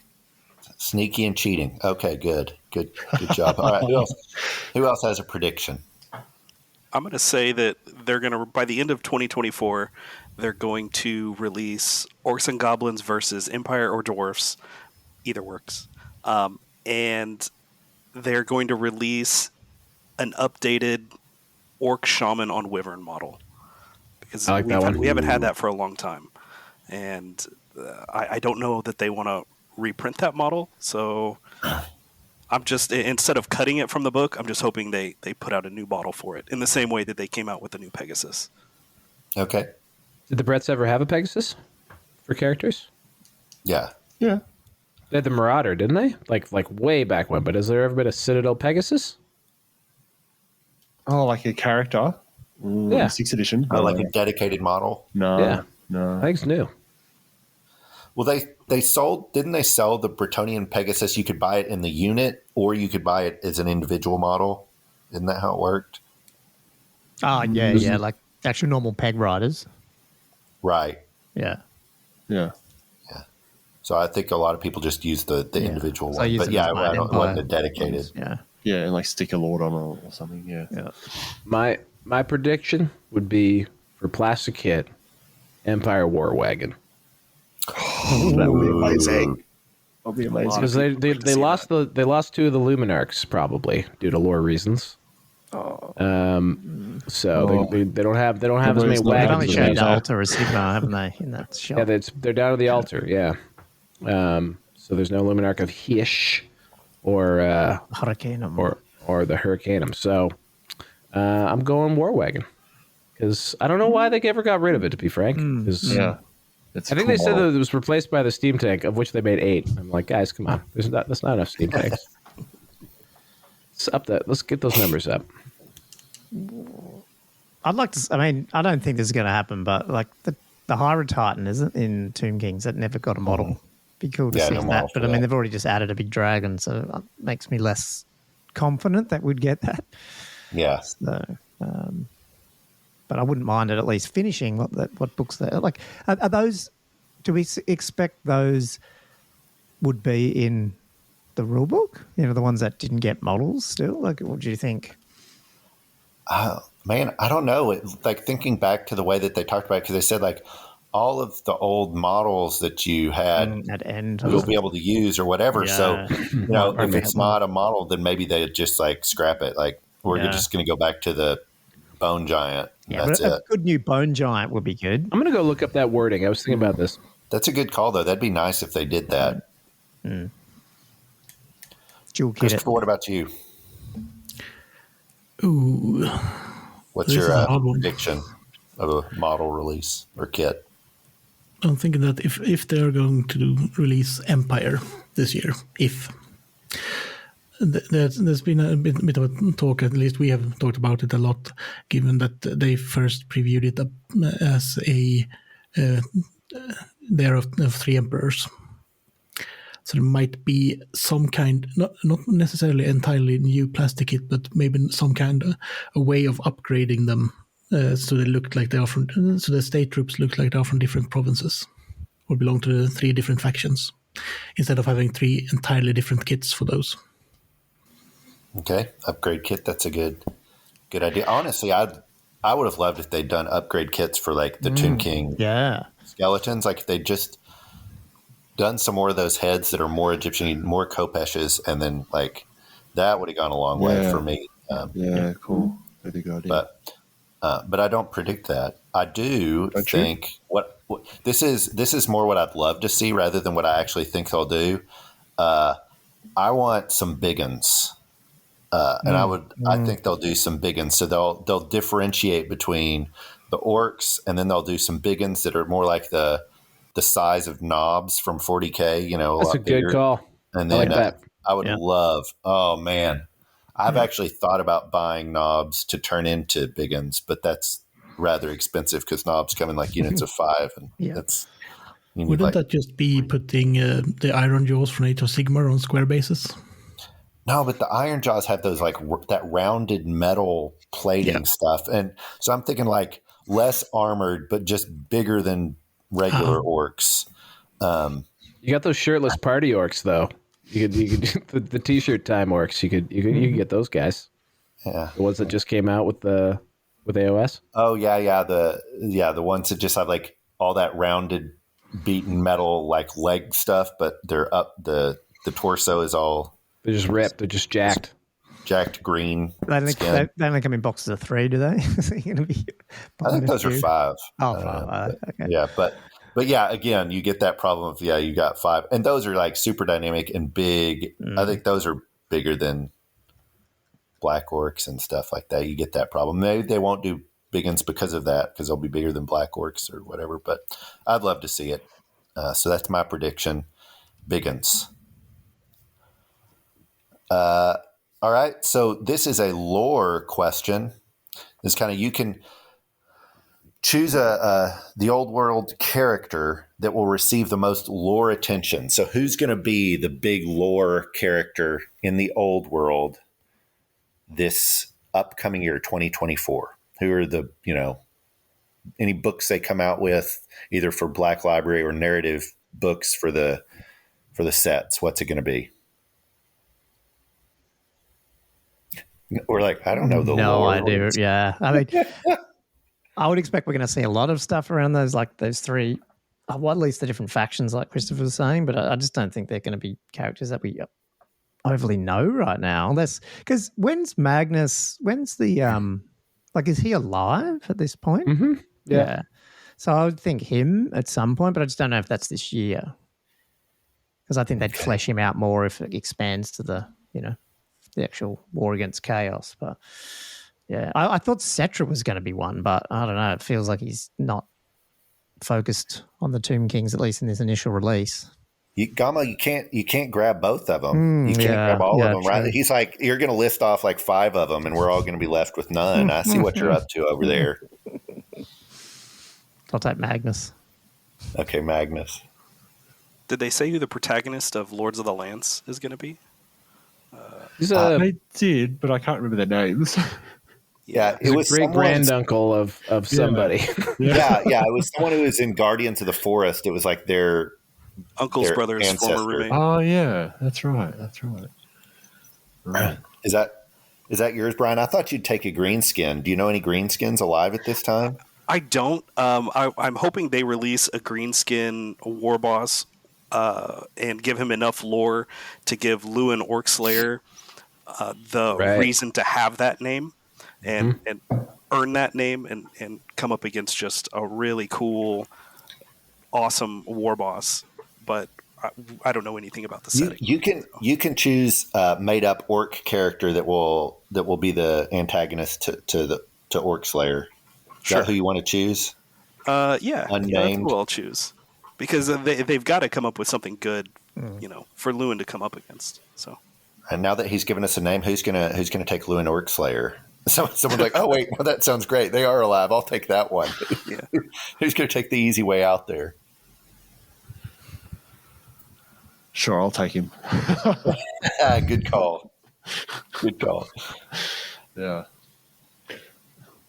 I don't know if he will necessarily be big. I don't know. I'm interested to see how they expand on the Lords of the Lance because I think it's the relative to the Duke of Cornelis that's the main part of that. So I wonder if they will sort of build on that lore and build up some completely novel characters that we haven't really encountered before. I think that'd be cool. Okay. I'm going to take an easy way out, and mine that I had in my mind was definitely Cetra. I do think Cetra will show up in some lore stuff, so I think that'll be there. Any other guesses of named, or you just think they will make out of thin air somewhere? I'm thinking the new, not the Damsel the Prophetess on the biggest, the unicorn, since that's Shen. Yeah, she was since that was a named character in the first release, the preview of that character. Okay. I'm thinking that they will probably have more than a name for that story. Yeah. Might be a cop out, but that's what I can come up with. I think none of us know at this point, so we're just latching on to literally any names we know. It's either that or tech list, depending on how far they want to put him in the story. Yeah. Given that he helped found the Colleges of Magic later on, or forced the puny humans to adapt to an elven way of thinking. You can't have more than one lore. That's bad for you. I'm going to say just some random guy in the Border Princes. We'll like uncover some sort of a relic that sparks something that tips off the whole Rise of Chaos or something like that. Something happens in the desert that disturbs the magical forces that get us into the next tier of this this narrative, because it does feel very Border Princes focused, not even really Old World, but more like that sort of Nether region, which I think in the earlier articles they referred to a lot, that it was sort of the narrative will be driven around there, which provides them a lot of flexibility for involving different factions all sort of coalescing in that area. So I'd say, probably a yet unnamed character in sort of the in-between of the Old World. I like that. Some guy shows up in Kimry with a scarab-shaped key that happens to fit into some gold-plated book that he shouldn't have opened. Exactly, yeah. Yeah, there you go. His name's Fanfred. There are Tomb King tombs in the Border Princes, so I might just find them there. All right. Well, for the sake of time, I do have, rather than do some of the other questions, I think that I had written down there, there are a couple of listener questions that I think actually get us to some better points of where we want to go with the remainder of our time. I thought this one was really good. Actually, this was kind of two users together. Ravenclaws, he's been on our pod before, and someone named GoTrick. Ravenclaws asked, what makes a game memorable for you? Or is there a game that you still remember years later for good or ill? And GoTrick asked, if you had to choose just one, what's your single best favorite Warhammer-related memory? It can be related to hobby, not necessarily moment in a game. So take all that kind of together. Just what's your best memory, game memory, hobby memory, or whatever, and what makes such a memory memorable? My favorite memory was back. This is really young. Like I was playing with 12 with my friend who took some Wood Elves. This is back in, I think it would have been 5th edition, and he took the Hydra sword, which on his general, which was like, I think it was every wound causes D6 wounds or something like that, and we misread it as every hit causes D6 hits and every wound causes D6 hits, and we completely misplayed it. And so this general was like destroying my army. It was like doing 30 wounds every combat round, and it was like this completely one-sided game. And so I lost horribly, but it was just so funny the way it worked out. And we still didn't understand even after the game that how we completely misread until years later. But yeah, it's that kind of thing where it's just like disastrously destroyed my army in a completely incorrect way that I don't know. I still remember even to this day. Like that was decades ago. Well, I think it's very Warhammery that someone's favorite memory is of not playing the rules correctly, because I think that's a very Warhammery memory for all of us. Mine's an old one too. And it's not a favourite memory, but it's one that just sticks out as the Curse of Years spell from 5th, that I think it was. And my mate had Undead and I had Lizardmen, and he just continued to use the Curse of Years, my block of Lizardmen with the Slan Mage Priest in there, and I'd always end up rolling whatever you ended up not wanting to roll, and just take my unit off all the time, and I used to get so furious. But I don't know if that's a good memory or not, but it just, I don't know, it just feels like as much as we don't want the big bad spells and stuff, it is, I don't know, it's those things are the fun things. I don't know, just that fantastical element of, it's not all just maths. It's also just a bit of fun and randomity that comes into it that, swings the game here or there. So, Yeah. I think I don't think it's a coincidence that Warhammer is, especially the game, is so thrilling and addictive, and the fact that it's generated through dice. Like, human beings just love random outcomes that are generated by specifically six-sided cubes. yeah. And like for me, like some that sticks out, like my first 3 games were all Lizardmen. I was playing Lizardmen against Dwarves in 8th edition about 2 years ago when I first started playing. And I was just snake bit. I couldn't roll to save my life. And I remember there was a situation where my Temple Guard unit with the Slann, they broke, which means they failed a Leadership 10 cold-blooded check. It was a panic. I think it was a panic. It was a panic check. It wasn't even combat. But so I basically failed cold-blooded, re-rolled because of BSB, Leadership 10 check, which is like a lottery ticket. It's very poor odds that happens. They run. By the time they rally, they turn around. There was a unit of Slayers that was now just one guy who then charged the flank of that unit and then just proceeded to hold them up for the remainder of the turns that I just ground out because I was so mad. And that's how that game ended because screw all of that. But it was hilarious. And that was basically all 3 games that I played against my buddy and his dwarves were like that. They was just confoundingly bad. Well, what you're saying, though, about random, too, is like in my hiatus between the end times and when I got back into Warhammer Fantasy, I played a lot of different games that, people touted as this is more balanced or whatever. And I had a lot of fun playing Armada and Bolt Action and stuff like that. But I did discover that for me, part of the fun of Warhammer Fantasy is the customization of your characters and your army so much more than in other games. Yeah. And that leads to imbalances, and that those imbalances are fixed somewhat by that it's still a dice game and it's random. And so for me, that randomness and that swinginess and that imbalance, it's part of what I love in the game. Sure. And so I discovered that through that process. Yeah, I found the same with Warmaster as well. Yeah, just it feels different. The true Warhammer.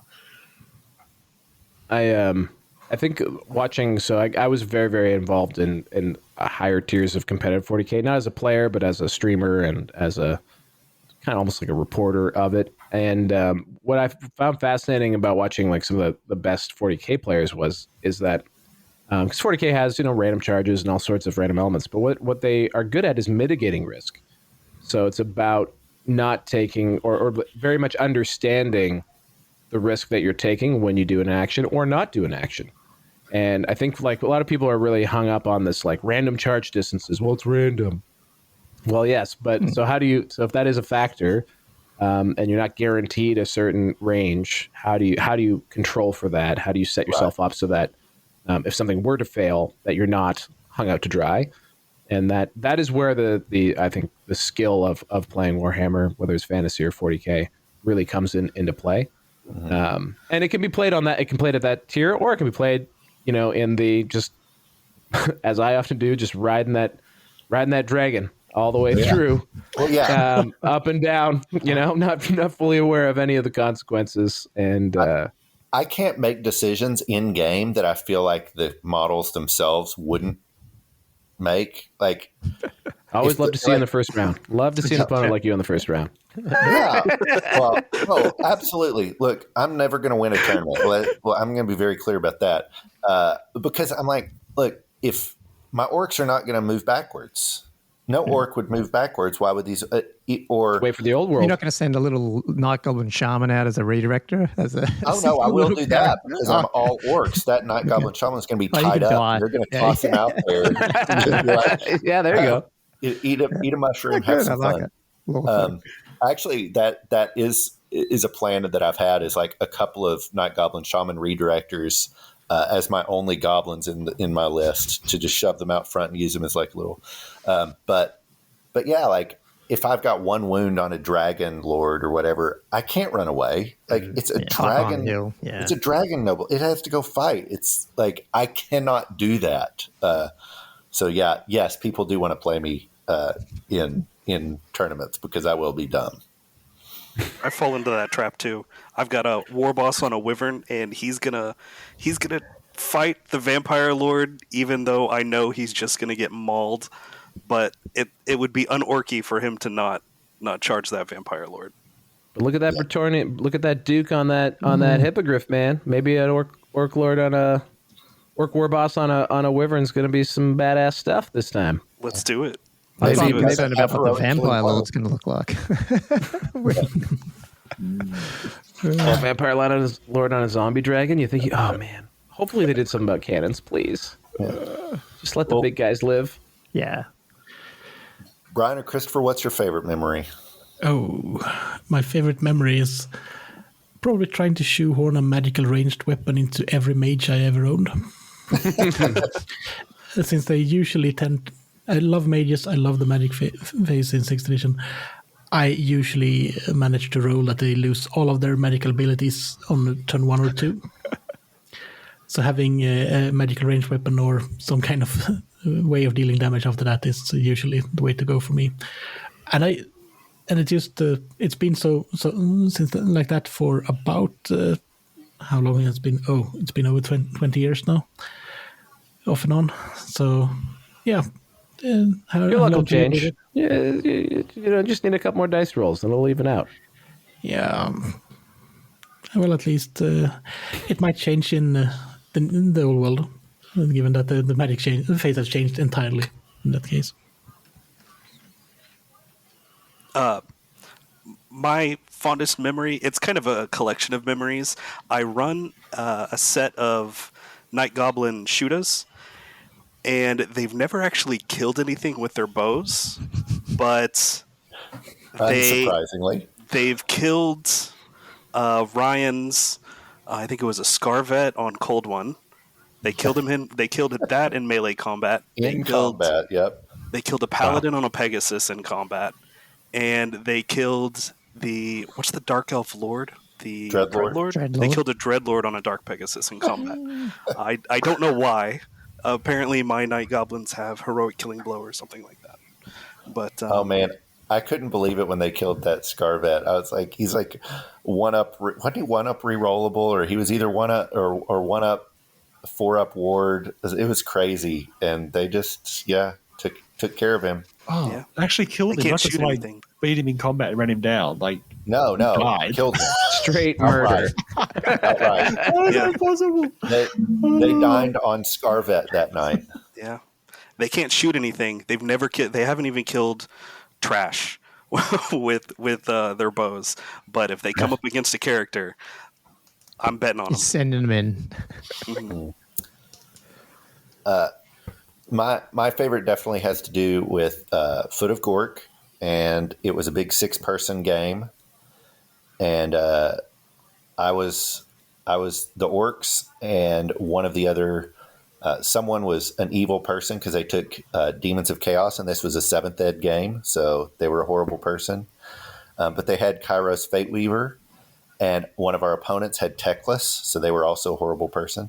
Teclis in 7th. So those were like the two generals were Kairos and Teclis, and I had a level 4 orc shaman, and he did have Foot of Gork, and it was getting close to the end of the game. We're like in the magic phase, and we were like, what are we going to do? You know, we don't really have and I was like, well, let me cast Foot of Gork on Teclis, and maybe that'll do something.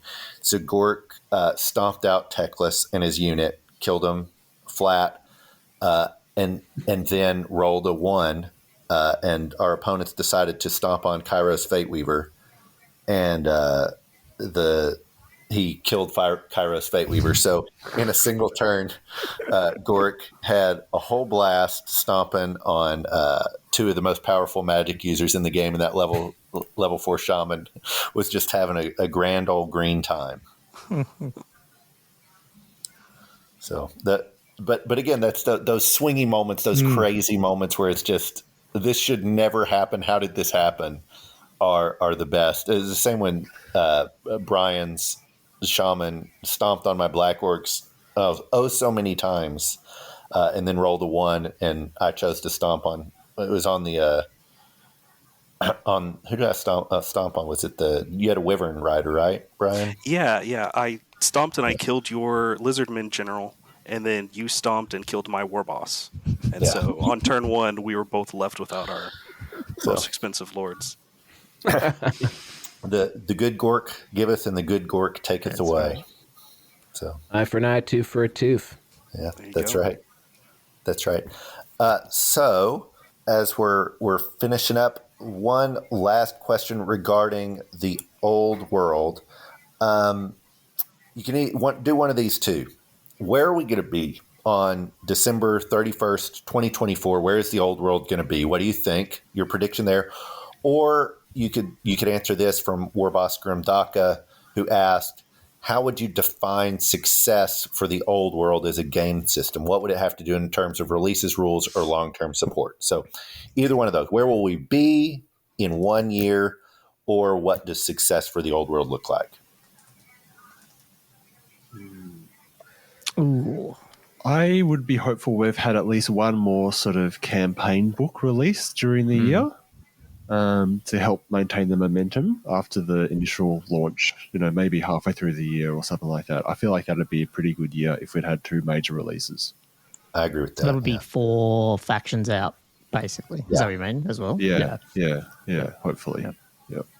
Yeah, because I was thinking the first 2 years it'd be good if they got most of those core ones out and then had a couple of years of all the other random stuff, maybe. Yeah, for sure. And I think Orcs and Goblins and Empire probably be a good likely as the set next to come out. I would suggest. But yeah, I mean, I'm just keen to see some Bretonian lore and the Tomb King stuff coming through, and I think that's going to be good fun as well. Yeah.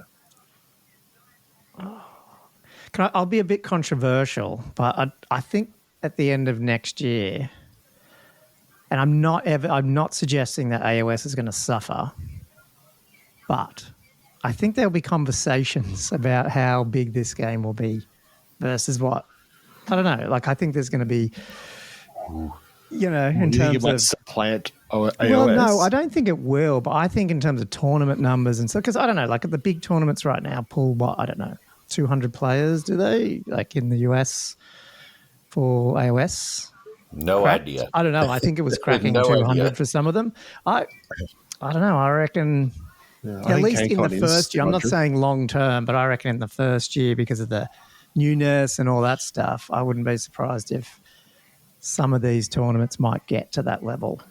I think it just depends on the model support. Like if there's enough models released that people can buy it and actually start new players coming in and actually picking it up, then it could facilitate that. But if everything's out of stock and people can't get anything, that's true. I think it's really going to interfere the growth of it this year. Yep. I'd say that would be my success. Looks like GW supporting the game well in model availability. Both, for these big releases like that's coming up in January or whenever it's coming up, that there's enough that it meets demand, but also that they do some stuff for the armies that are on the outskirts that, even if it's not, it's not going to be everything available immediately, right? That's just not possible. Well, I mean, that would be amazing. If it was that would be, wow, outstanding. Like the core faction, the 9 core, I mean... maybe the 9 core. But I'm just saying, like, if they could, for me, it's have those core ones available as they plan and enough for the people that want them. And then some other stuff available in whatever way that looks like, whether it's every month they're going to do, a couple core from a different army that you can't currently get or what, just stuff like that. I think that would look like success to me, because I think you're going to have people excited with all that's going on, but if you don't have models in their hands, that excitement dies. Yeah, for sure. I think I want to say I want to say 6 factions in the first year, but I think that doesn't make a lot of sense because piece of me feels like this is a 3-year cycle. So like so that would be a little fast. But I would say 4 in the first half of the year makes sense because the second half will have AOS drop. Yep. Yeah. I can't agree with you more. Like success looks like them actually making enough kits to meet demand and feed this thing. My biggest suspicion is actually that AOS is very safe. I feel like AOS is an almost organically grown player base. Yeah. Completely separate from a lot of fantasy players. Most fantasy players went to 40K, X-Wing, maybe other versions of Rank and Flank. I think basically you see none of those games survive, or at least a lot of those communities start to really collapse. I think Total War, Old World really sucks the air out of the room when GW comes to play in any of these segments. Yeah. People just love Warhammer. It's not so much wargaming. So yeah, I think you see a lot of players come from 40K actually, just because it's a big player group, and I think 40K I think people are burned out on it a lot, and there's so many, especially in the event community, that have their roots in playing fantasy that they all just kind of want to go back. I know with a lot of my close friends who are all very, very serious 40K players, they can't wait for Old World. So that would be my big prediction is I don't think that honestly, a lot of them can leave and it won't be a drop in the bucket for 40K's player base. But I think really the bigger threat is the Old World numbers. This is the thing. Oh yeah, yeah. But I think it's really those other rank flank games are probably under serious threat. I don't know how significant those communities really are in the grand scheme of things. But I think a lot of there'll be a significant portion of people still continue to play 6th edition. No. Yeah. I think there'll be gaming groups that do. What do you think about that, Christopher? Well, I know that at least with the people I've talked with, that people will still be playing 6th edition, but everyone will be trying out the Old World when it's released. And if it's a better system, might play that. If anyone just feels like playing 6th edition, we're going to play that. It doesn't have to be either or. It can be both, depending on what you feel like playing with. And also, what would be a success for this would be if it's all of you have mentioned pretty much.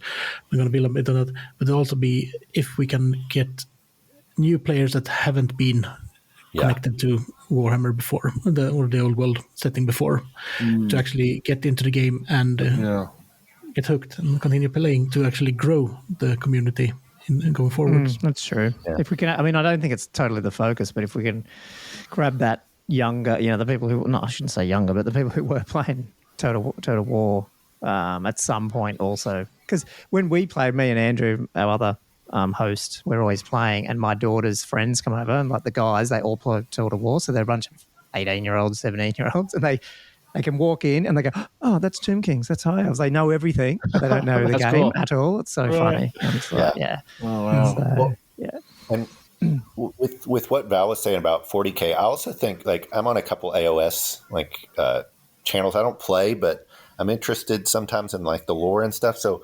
another podcast I listen to, The Mortal Realms, I'm in their Discord, and like I've noticed a lot of the AOS players are interested in playing both, right? So it's not like I don't think that the Old World is going to like pull players out of AOS into it, but I do think that there's a lot of people that are like in AOS that used to play fantasy and that are interested, or they like some of the stuff. So I think there's going to be stuff there.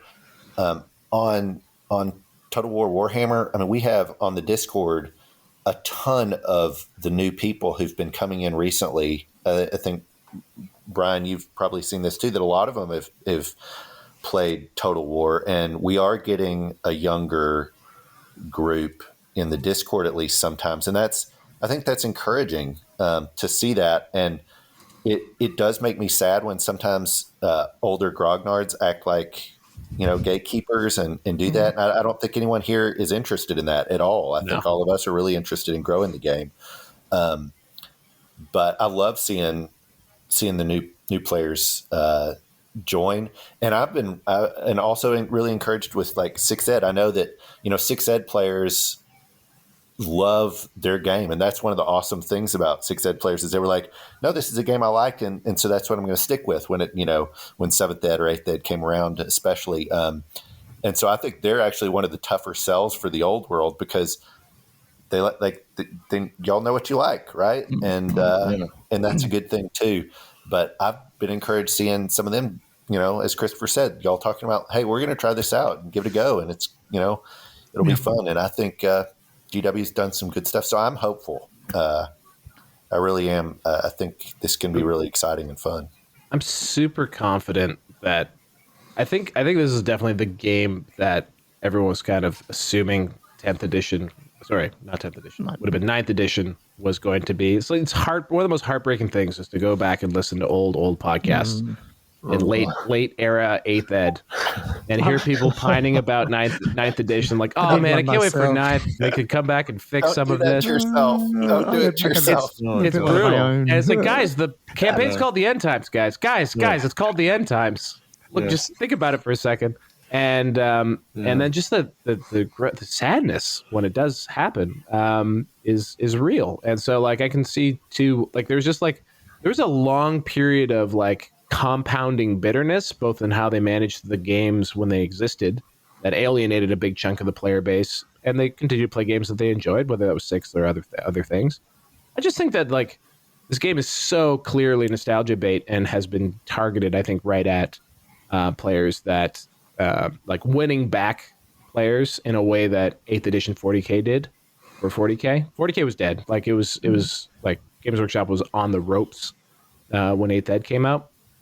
7th edition, 6th edition are two of the worst editions of 40K. Like I think far worse than anything 8th edition did in fantasy. Like 6th and 7th edition 40K were brutal games, bad games, unsupported, broken, literally unanswerable rules interactions. They were terrible. And so when they blew the conch shell and said, you know what, we're going to try hard this time, people came back like crazy. They came back. And I think that's really where the player base for Old World will come from, is people who haven't had a game that GW has offered to them. And now GW is going to offer. And I think that's clearly, I think, the targeted group at the beginning, get that base. Yeah. And then from there, that hopefully that can become a community of people who are enthusiastic, that can then drive, more people to the game, and bring in people who are, interested from other areas like Total War or whatever it might be. But yeah. And do you think that's like the demographics are a bit different there in the sense that like if Games Workshop adapted to the point where they're not selling to the teenager who can only buy one kit a month anymore. Like, it's like... But they never were. Yeah, they never were. They were selling aspiration to those kids. But I mean, like, how many kids could be serious about Warhammer when they're... Yeah, like, I mean...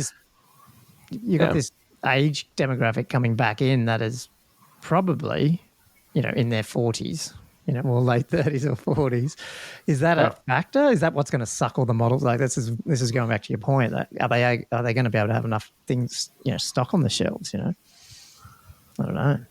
They generally don't for their established games. So like it's a big red flag. But I don't know. I consider that a giveaway to other manufacturers, just because like they're the only ones that make Warhammer. They're not the only ones that make models. Yeah, true. So I think as a community, I think we need to decide that it's okay to be agnostic and to reward whomever makes the best kits. Yep. I don't think there's any reason why we have to be slavenly given unless that's what you like. If what you prefer is to be like 100% Citadel, like my army is, like say on point, 5th edition theme, whatever. If that's what you're into, go for it. Well, but I think like we shouldn't like turn our noses up at someone who used something from the Mantic range. Yeah. Well, GW does have an aesthetic that like I love personally. Yeah. Right. Like that others, whether it's 3D prints and just typically don't match. Mm-hmm. Occasionally places will, but that's not everybody. Some people, that aesthetic is not what is Warhammer to them, and for them, use what you love or what you want and what you can afford, right? Like I'm never going to tell someone coming in that can't afford GW models that they have to purchase those. I want people playing. Yeah. Yep. So I just love what you put into it. I mean, everyone's going to be upset if someone rolls up with an unpainted, 3D printed, and like poorly 3D printed garbage army. Like that's one thing. You could play this game with like loose change. You know what I mean? Like you don't need beautifully painted works of art to play this game, but we do play it with beautifully painted works of art. It's part of it. So that reminds me of another favorite memory I have of mine, by the way. It was when I was refereeing for my brother and my cousin, and my brother was playing Wood Elves and my cousin was playing Empire. And they mostly had some miniatures, but my brother didn't have a tree man, and we were using one of those red pieces of foam from the back of a blister pack as a proxy tree man. My cousin completely forgot about that proxy, and this piece of foam went into the side of his spearman, and he was like, "What is this again?" It's a tree man. And it was like, "Oh no!" Completely destroyed him. it was adequately camouflaged, right? Like right. a tree man, it's going to surprise you. Looks like you think it's a tree. It's the flank. Couldn't see the tree man from the forest, man. Foam. Ryan, what does success look like to you, or what do you? Where are we in a year? I'm gonna do what do I hope to be doing a year from now? I hope to be preparing for GTs for 2025. I hope to be painting, completing armies, still hyped to play the Old World. And just recently, it was actually 2 days ago, my local gaming store, on their Discord, they put out the signups for 40K in AOS for the first season of 2024. And I'm hoping that this time next year, they're putting out signups for the Old World for the first season of 2025. I think that'd be really cool. We'll be getting ready for LVO this time next year, buddy. Yeah. First ever event, buddy. We'll do it. I'll make sure that happens. I'm so excited. I almost feel like even though Mike jokes around about 8th edition and says if we like 8th edition more, we'll just keep playing 8th edition, which we can. But I almost feel a responsibility to learn the rules and know how to play the Old World just for the local people showing up to the game shop. And I want to get a game in. I want to be able to be there to get a game in or be available on Discord. Excuse me. Just in case they end up being able to be that person for somebody else and make the community grow. I don't know. I've never been around for the transition between editions. I played 5th edition and I wasn't active in the hobby whenever it transitioned to 6th. And then I came in when Warhammer Fantasy had already been removed. So I've just been playing 8th. So this is my first transition between editions. So it's kind of an interesting process to see fresh. Same. Well, I'm excited about the future. I think we all are. I do also want to say thank all of you for being excited about getting together. I know we've talked about this being a game pod and having some games. I still hope we can get together and do that sometime soon in the future with more of us and do some contests and kind of just have some fun with that. But this was, for me, really enjoyable just to get to see y'all, talk to y'all, and be excited about the game together. Does anyone have something they wanted to talk about or say that we didn't really get to? Not really. I feel like the 2 hours we've been talking has covered most things. Thanks for putting it together, though, Ryan. Man, it was good. Oh, it's a blast. Yeah, I mean, wrangling 4 podcasts of people across the world—it's no easy feat. And isn't that exciting, though? Yeah, like, pretty cool. Yeah, awesome. Yeah, props to Christopher. Yeah, yeah, God, yeah, absolutely. Impressive dedication. Yeah. Old World Lives podcast is amazing in so many ways. Slight time difference. So. Well, we appreciate everybody being here. And to all the listeners of, hopefully you're listening to all the shows, but whatever show you choose to listen to, we're really excited about the Old World. And we really appreciate you. And we look forward to the whole community growing together. So thanks a lot.